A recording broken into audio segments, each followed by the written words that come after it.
We got a bidet!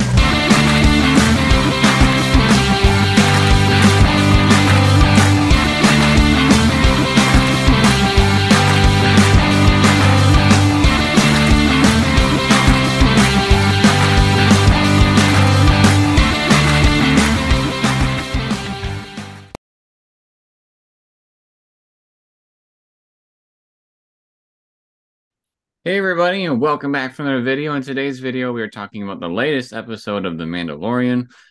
It was exciting, needless to say. Let's just jump right in. I'm just excited to talk about it with you guys. Uh, Let's we'll do talk it. we'll talk about the episode, we'll give you our thoughts, and then it's up to you on whether or not you want to watch it.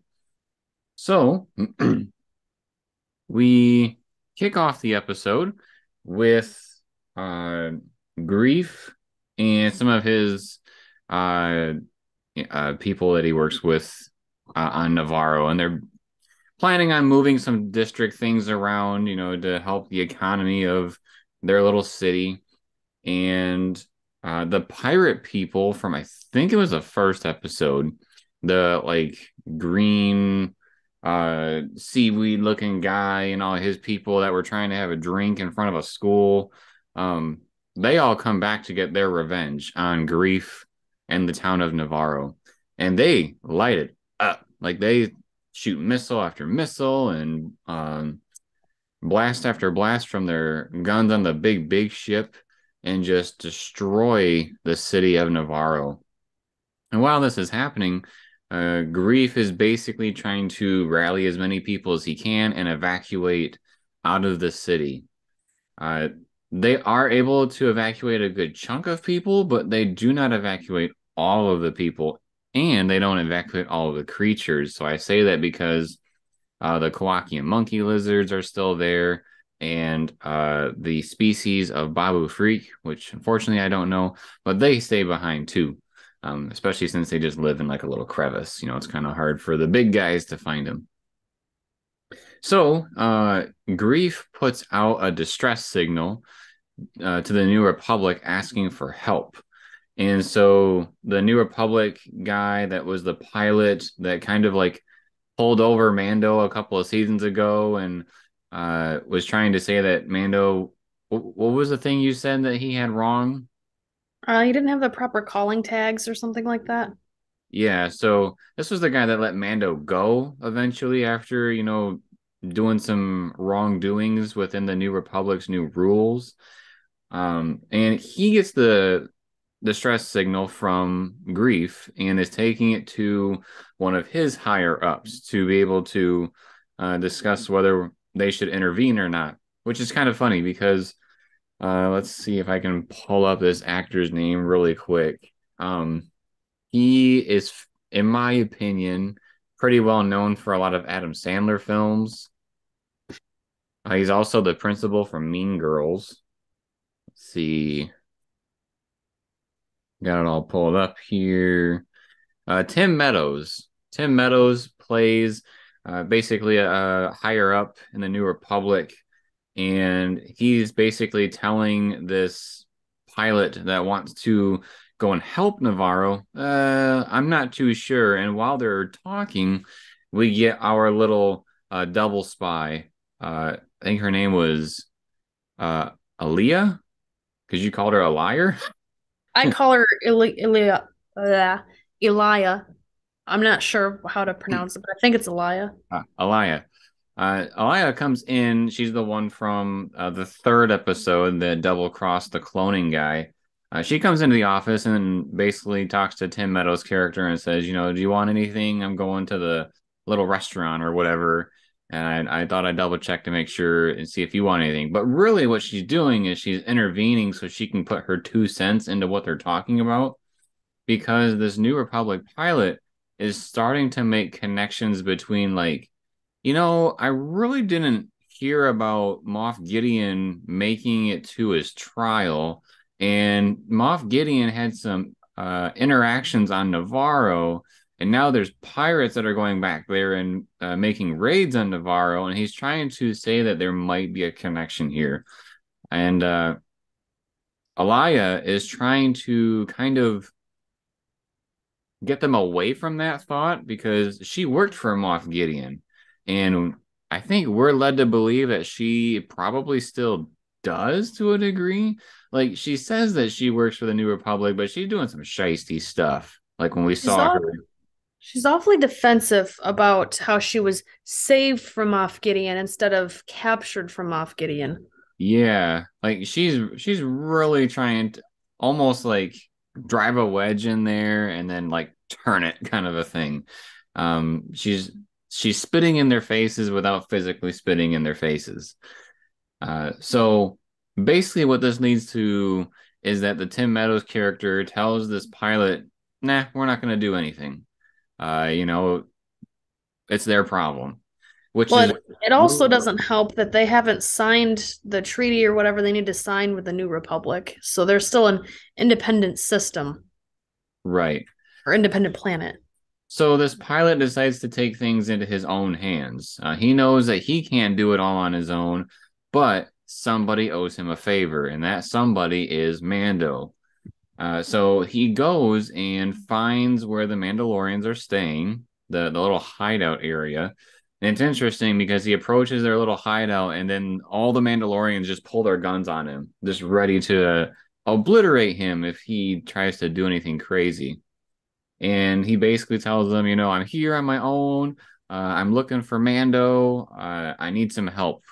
That's basically what he's trying to tell them. And he eventually talks to Mando one on one, and he's telling him about what's going on in Navarro. And Mando wants to help the people of Navarro. So he has to figure out some way to convince the group of, hey, this is a good idea. We should go help them. So they have like this little town hall type meeting in their caves. And one of the things that the Mandalorians do is the little hammer from the armorer. If you're holding the hammer, that means you can talk. It's kind of like in school when they like toss the ball around for popcorn answers and stuff. You speak if you're holding it. And so Mando is giving like this speech of I was on Navarro recently, and Grief told me that I could have this land out there. If we all go and help them, maybe we can all just share that land together and we can have a home and not have to live in hiding. So, uh, the big Mandalorian dude with like the big turret gun type deal, he stands up and at first it sounds like he doesn't want to do it, but then he just flips the 180 and convinces everybody that this is a good idea. So the Mandalorians decide that they are going to go help the people of Navarro. Um, I think there's a scene right before the Mandalorians actually get there where Grief is telling the people of Navarro that made it out, like, don't worry, the New Republic is coming and they're gonna help. And it's interesting because it looks like the size of a classroom of people that are with him. So there's not very many people there, which makes me wonder if the town is actually that small, or did just not that many people either survive or get out from the attack. We do see from the streets of Navarro that some of them are left behind because the pirates are trying to use the people of Navarro as their servants and then like messing with them. Like a cook came out with food and the guys like threw the tray on the ground to bully him, and he was trying to like run away and stuff. Uh, but eventually, Mando and Bo-Katan show up with their ships because the Mandalorians apparently don't have any ships. So most of them are riding in Bo-Katan's ship, and they're gonna uh, go over the city and then drop out in different squads so that they can spread out amongst the city and try to take out as many pirates as they can. Whereas Mando is using his N1 fighter to try to distract the ship up in the sky. That way, um, they can take some attention away. So Bo-Katan flies over, a bunch of Mandalorians jump out in phases, while Mando is distracting the people in the sky because they send out some fighters, and the turrets are trying to fire and take him out. But shows his maneuvers like he did in the first episode, that he can actually handle them. So he distracts them for quite a while. Uh, once all the so there's a couple of things going on here. Once all the Mandalorians drop down, then Bo-Katan goes to help Mando in the sky because she's the only other one with a fighter. The people on the ground are maneuvering their way through the city, but it's interesting because like when they're trying to like find the pirates for the very first time, it was hilarious because the Kowakian monkey lizards were in the tree and they were like and they're like pointing in the direction of the pirates, and so that's what leads the Mandalorians to figure out where they are, and they just start blasting them. The Mandalorians seem to be not doing so hot, and then the big Mandalorian, Jon Favreau himself, comes in with his big old gun and just rips apart all the pirates. That's kind of like my show, my glory kind of a thing going on. But we get a really cool scene right after this because eventually the Mandos on the ground are being hunkered down by like a machine gunner that's propped up on a window, and we get this shot of the backside of the armorer with her hammer and her tongs, and she uses the hammer and the tongs to take out all the people that are in the little tower that are shooting down on all the other Mandalorians, uh, which was really neat. So she takes out all the people in the building and saves them from the gun. Uh, Meanwhile, up in the skies, Mando and Bo-Katan are kind of taking out the single ships one by one, the one man fighters, and then eventually they go after the big ship. They know that the seaweed guy is basically just going to try to do whatever he can to just wipe out Navarro, and so they try to go out, take out the engines, and then eventually take out the ship. One thing that's really cool about this ship is that they're pirates, right?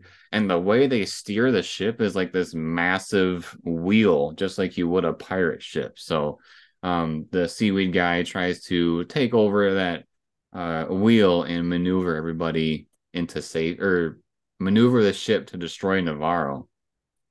He's not successful. Mando and Bo-Katan take him out, and they save the day. That ship crashes and burns, but one pirate does get away. The one that got away in the first episode. He's kind of a all talk no action type dude. It seems like just because he keeps running.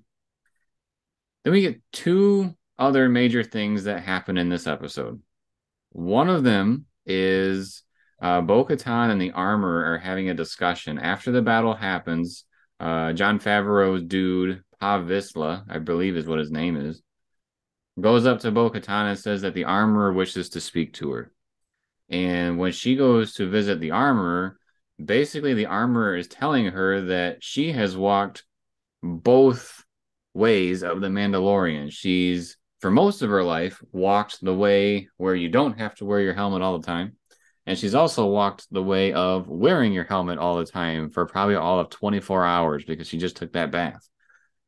So because she's walked both sides of the Mandalorian and she claims to have seen a mythosaur, uh, the armorer believes that Bo-Katan is going to be like the one to bring them all together, all the Mandalorians across the galaxy. So the armorer has like a little meeting outside with all the Mandalorians and has Bo-Katan come forward, and she tells Bo-Katan to take her helmet off. And everybody's looking at each other like, she gonna do it? We're gonna see her face. And she does do it. She takes the helmet off, and the armorer explains to everybody, like, you know what? We gotta leave everything in the past, and we just have to come together. We can't be fighting each other just because one of us wants to keep our helmets on and one of us doesn't. So she tells everybody that Bo-Katan is in charge of, trying to get the other Mandalorians that were part of her group and any others, frankly, and try to relocate everybody back on Navarro because Grief does grant them the land that he told Mando about for saving their city. So it is now Bo-Katan's job to try and reunite the Mandalorians.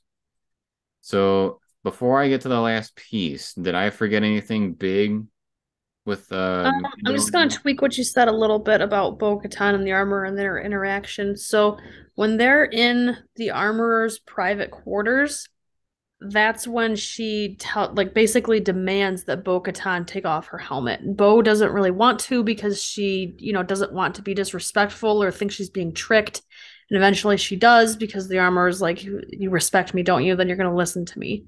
And so then they have their powwow about what's going on, and then they go talk to everybody else. So when she goes to see everybody else, she's already got her helmet off. Um, the only other thing that I was going to mention is I think you missed your cameo of the big blue guy or purple Oh, guy. purple guy. Yes. When the rebel pilot guy first gets the transmission and he first actually watches the transmission, he's at a bar or like a rec room type deal for the New Republic. There's people playing pool. There is a bar there where people are drinking.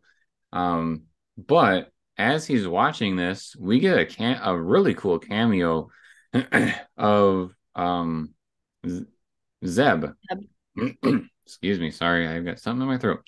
Um, Zeb from the Rebels show makes an appearance, and he actually looks really good. Like the transition from an animated show to live action, he did really good. Something tells me that they got a lot of help with there's the character of the same species in Fallen Order, and Fallen Order looks, pretty lifelike because of the graphics.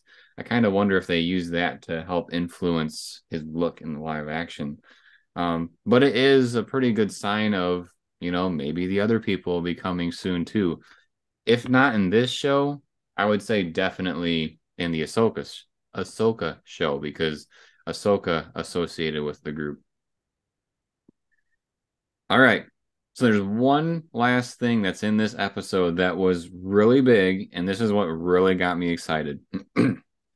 So the rebel pilot that is making the claims about, Moff Gideon not being taken to trial and something's going on with him, he kind of takes his investigation into his own hands and he starts, doing his routes, and he comes across a trying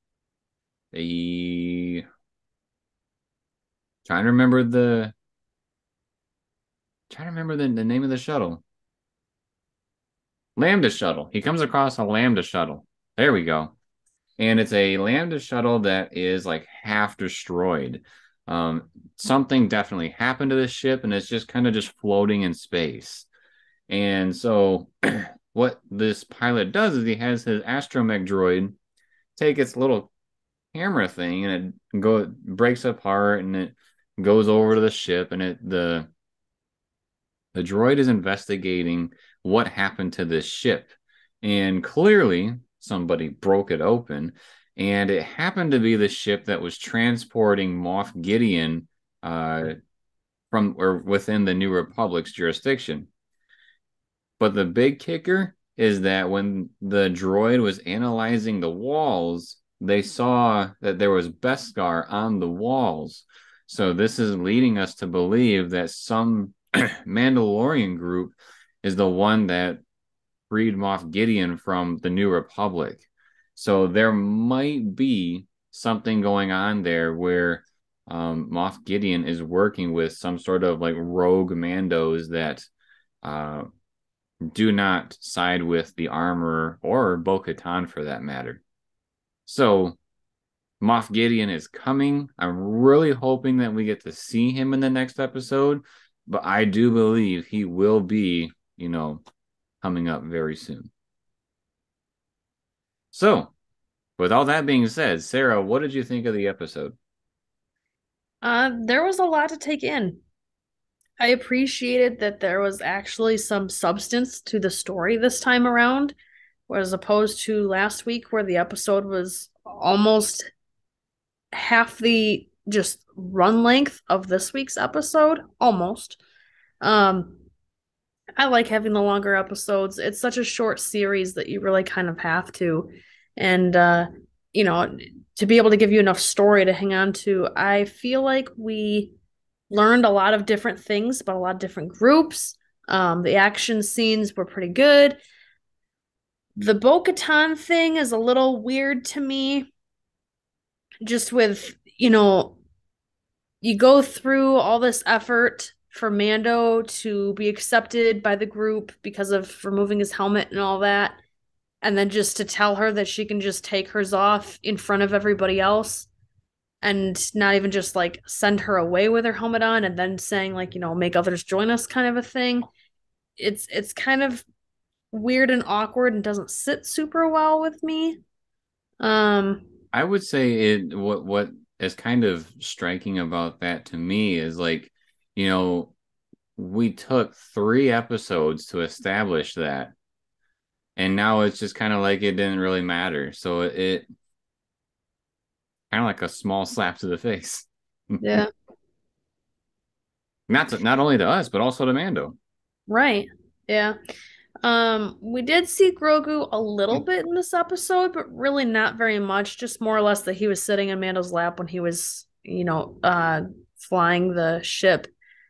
But otherwise, we haven't really seen much of Mando this episode either. Other than a few minutes here or there. So it was very much a Mando and Grogu light episode.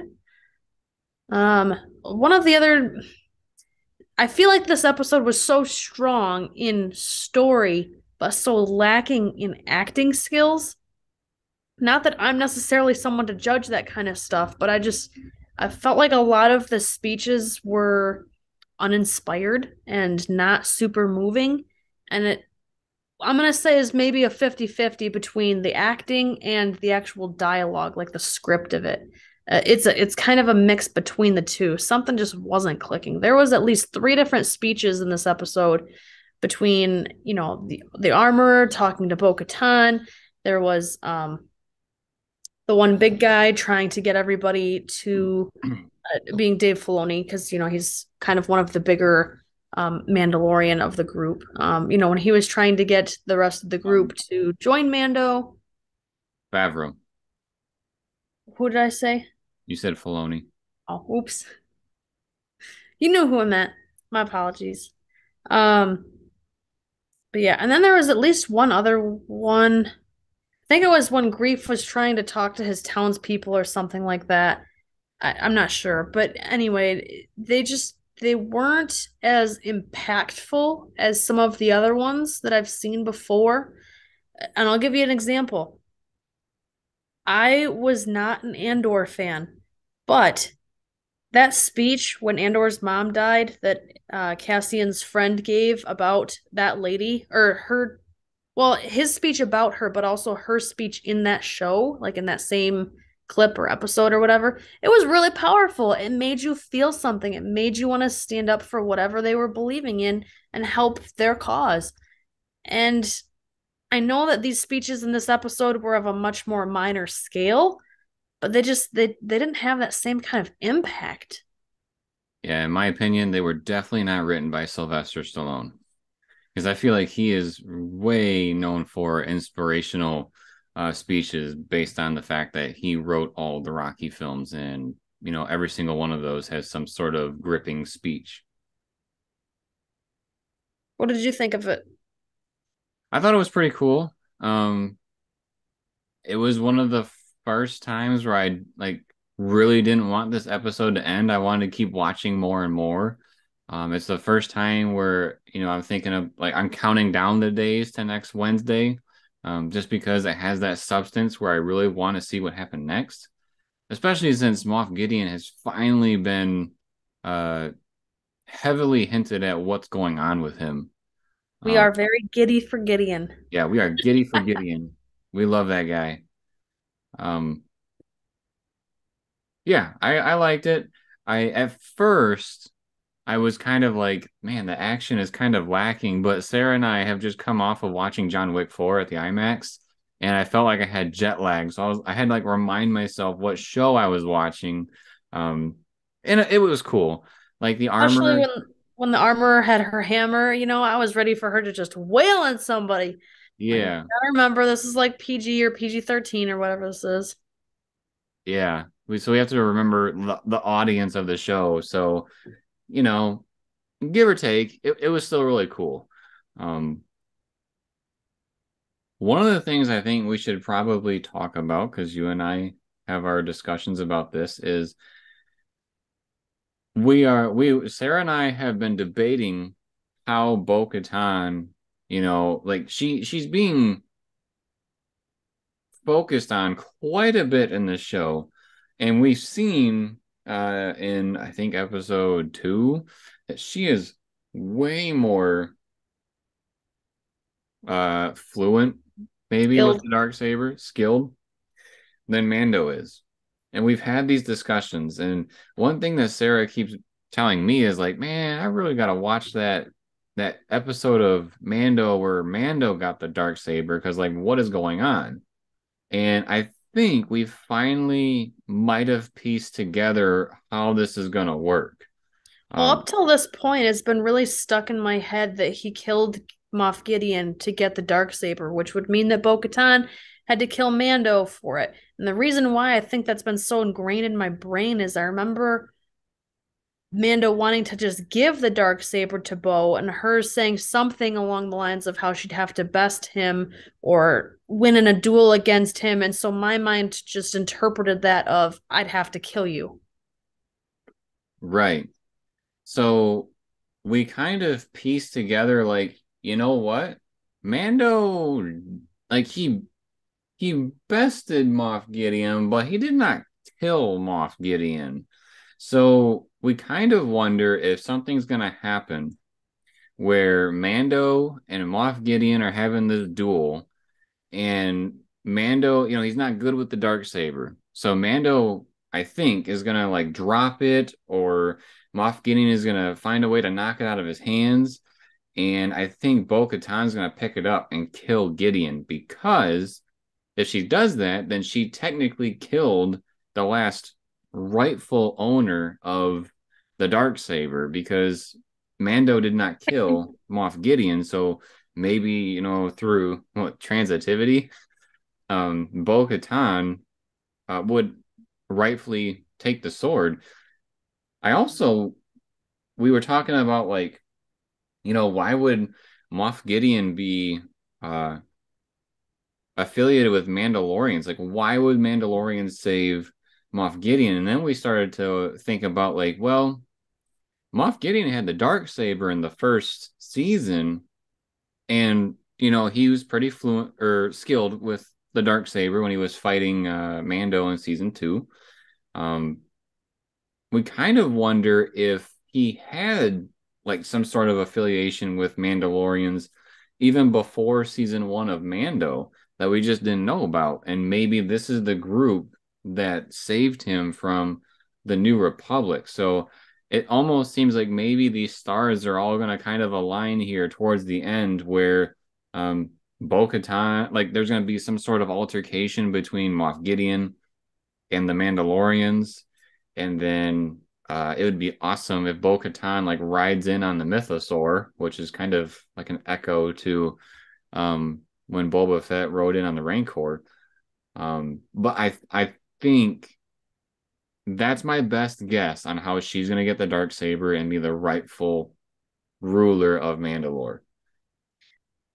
Part of me wonders if the Beskar was planted there and didn't actually come from a Mandalorian. And the reason why I say that is it looked like a plate of Beskar, not necessarily a piece of someone's armor. And isn't that how Mando was paid for his bounties back in the day during season one? Was that he would get like a full-on disc of Beskar? I think I'd Like a have puck? to see it again. I'm gonna look up a picture really quick because I thought it was like dented into the wall kind of a thing, like as if maybe someone banged up against it, or um I'm thinking maybe from an explosion or something. yeah, so like maybe a shrapnel piece got stuck in the wall.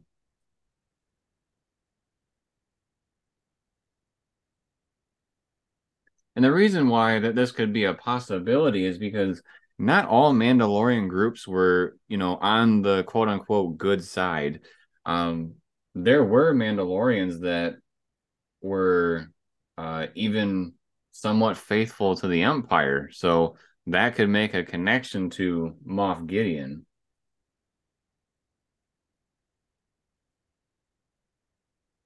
Thought it was neat we got to see Elia again, being her really sneaky self, trying to slither in like the snake she is to warp things her way. Yeah, I really like her character. So it's shrapnel. It's not like a solid bar where it looks really nice and refined. It's basically in what exploded on a wall. So um, From armor or from a bar that got exploded. it just looks like a piece of broken Beskar. So I could still be right. I I mean, there's always a possibility of being right. Maybe a little far-fetched in this case, I suppose.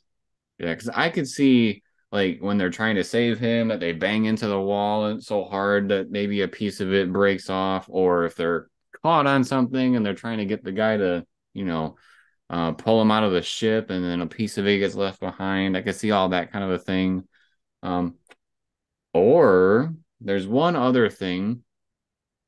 There were a group of Mandalorians that were like faithful to Darth Maul when Maul took over Mandalore, and their helmets had horns like Darth Maul. And it could be one of those horns got stuck in the wall. That'd be Never really cool to see. like if they bang their head on the wall and then we gotta go, you know, yank them out. Uh, so yeah, there's a lot of possibilities, but I think overall, I think we're gonna get some sort of big battle between Gideon and some Mandos against Bo-Katan and Mandos. Anything else you want to talk about for this episode? No, I think just to wrap it up, there was a really solid, interesting, captivating story. Just was missing a little bit of that heart for me. I am kind of sad that the seaweed guy appears to be dead already. I thought he was a really cool character, and I've heard rumor that he might be in the Skeleton Crew show, so maybe that takes place before this show, which it better that it wouldn't really make any sense. Um, He was definitely more cool looking than the pirate that got away, I'll tell you that. And one of his sidekicks looked a lot like Quill, but in pirate form. yeah, Quill being the guy that used to say, I have spoken. yeah. So I do really appreciate that character. I think so far out of like new things from this show, he's definitely my favorite. But this is our, I should say, discussion of Mandalorian from this week. It is episode 5, so we have 3 more to go. It's kind of unfortunate that it took this long for us to get pumped about it, but I guess at least it's better late than never. Andor. But I don't know if my microphone picked up what I said, but I coughed Andor. Oh, I heard it. But did you hear it because of the mic, or did you hear it because you're one room over?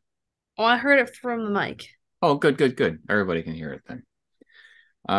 So yeah, I'm very excited for the show. If you enjoyed this type of video, make sure to subscribe to the channel and turn on notifications. That way you are notified about our future Mandalorian discussions. We do have Jedi Survivor right around the corner, and we will be covering it. So also stay tuned for that. And we got Star Wars Celebration like in a week. So we will be covering stuff from that as well. Drops a like if you like the video and drops a comment letting us know your thoughts on The Mandalorian this week. And then, as always, everybody, thank you for watching. We'll see you next time.